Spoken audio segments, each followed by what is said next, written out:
One bad jam, baby, because bad is good. Bad is good. It is so great. Brown and Amata, the BAD boys. Domination through devastation. We will conquer this league. We will stop at nothing. They're breaking all the rules. I'm destroying everybody! The Hot Dice, the Rustlers, RollerJam. 75-4 Central on TNN. It's the Nevada Hot Dice 19, the Texas Rustlers 9. We're back, everyone, as we get ready to begin the fourth period. The men are on the track, but a play took place in the third period that very honestly typifies the Texas Rustlers season. They did a great job of setting everything up. It looked like Laura Heiser had a certain 4 points for the Rustlers. The end result, Mindy Smith scored 2 for the Nevada Hot Dice.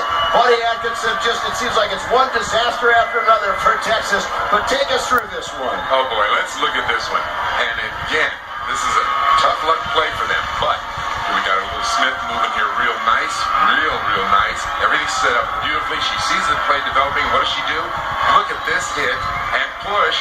Bang! Right out there to that rail. And then she's now making a nice little move right through the inside. And we got the 2 points that should have been 4 for the other team.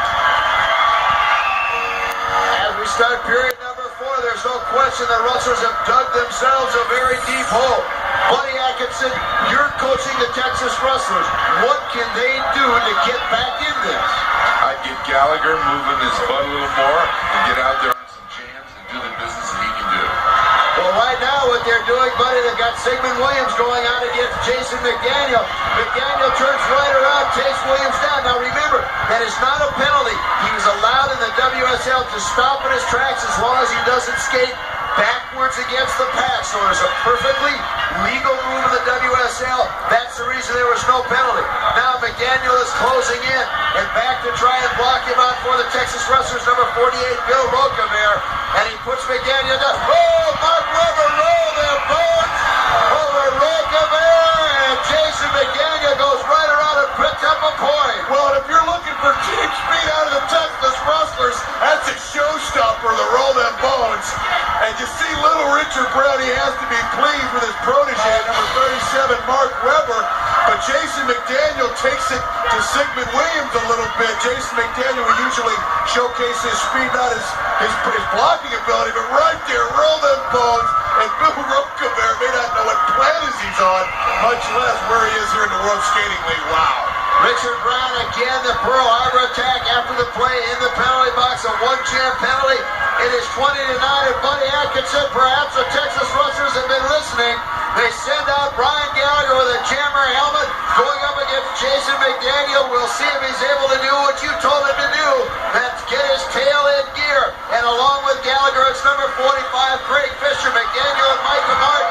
Down goes McDaniel, and it's Gallagher and Craig Fisher, and Micah Martin gets sent into the rails, keeps his balance, and slows down. The Rustlers now, for the first time, I think in this game, have 2 jammers out to only 1 jammer for the Texas Rustlers. And right now it's Brian Gallagher closing on the pack. Fisher dealing with Micah Martin. Gallagher goes around Mark Weber for 1. Now he goes right around Randy Garrett. Goes around Jason McDaniel.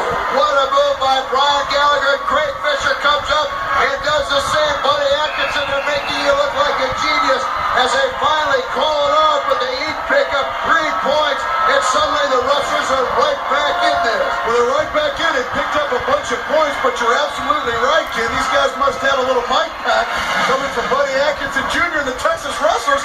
They looked as stunned as we are. I'm not sure that they know how to take being back in a game this late in it, and they pull within 5. Well, the key now is going to be whether the Rustlers can close the gap even further. You're exactly right. This is as close as they've been in a long time to the WSL. Without question, that last jam, the best we've ever seen out of the Texas Rustlers. And now as they come around, it is 2015 still, but the Rustlers on the move. They send out Sigmund Williams going up against number 34, P.J. Rossi.